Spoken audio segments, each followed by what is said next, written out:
আসসালামু আলাইকুম, what is everyone, this is Jilan M A Hosabbir Ahmed. তো আজকে যাচ্ছি আমরা নৌসিন্দি বাণিজ্য মেলায়। তো এটাই ছিল আমাদের জীবনের ফার্স্ট কোন বাণিজ্য মেলা। তো আমার সাথে আছে ইসরাফিল এবং আছে হলো মোহাম্মদ শিব্বির আহমেদ। তারপরে আমরা সরাসরি চলে যাই গেটে, এবং গেটের প্রতিটি মূল্য ছিল মাত্র 20 টাকা। 20 টাকা দিয়ে আমরা নানা রকম ঘোরাফেরা করি, এবং তারপরে সেখানে এমন ফেতনা দেখতে পারি, এবং নারীদের ফেতনা, যার কারণে আমি আপনাদেরকে ভিডিওতে দেখাতে পারলাম না, এই জন্য দুঃখিত। এখানে প্রায় 1 ঘন্টা যাবৎ ঘোরাফেরা করার পরে আমার কোনো কিছুতে চোখ যায় নাই, জাস্ট আমার এই পাঁচের চোখটা আসে। আমি এখানে কোনো সময় ঘুষি দেওয়া হয় নাই। তো যখন ঘুষি দিতে যাই তখন একটা টুইস্ট আমাদের সাথে ঘটে। তো আগে টুইস্টটা শুনি।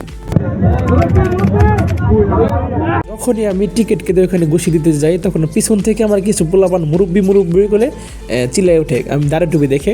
তো আমার শরীরে একটা জিদ চলে আসে, আমার দিতেও হবে, হুজুরের পাওয়ার দেখাতে হবে। তখন আমি বিসমিল্লাহ আল্লাহ নাম বলে একটা এমন জোরে পাঁচ করি আল্লাহর রহমতে। তো দেখতে থাকেন কত পর্যন্ত যাই।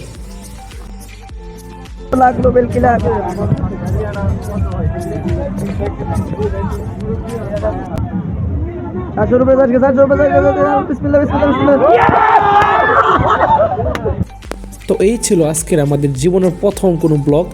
তো কেমন এনজয় করলেন জানাবেন। তো ওইখানে আমার পাঁচ দেওয়ার উদ্দেশ্য ছিল তাদেরকে হারানো, তাদেরকে দেখানো। তো এখানে 750 তোলা ছিল অনেক কঠিন। মানুষ সারাদিনে 750 কেউ তুলতে পারে নাই, আমি প্রথম সারাদিনে আজকের জন্য। তো ভিডিওটি ভালো লাগলে লাইক করে শেয়ার করতে ভুলবেন না। আসসালামু আলাইকুম।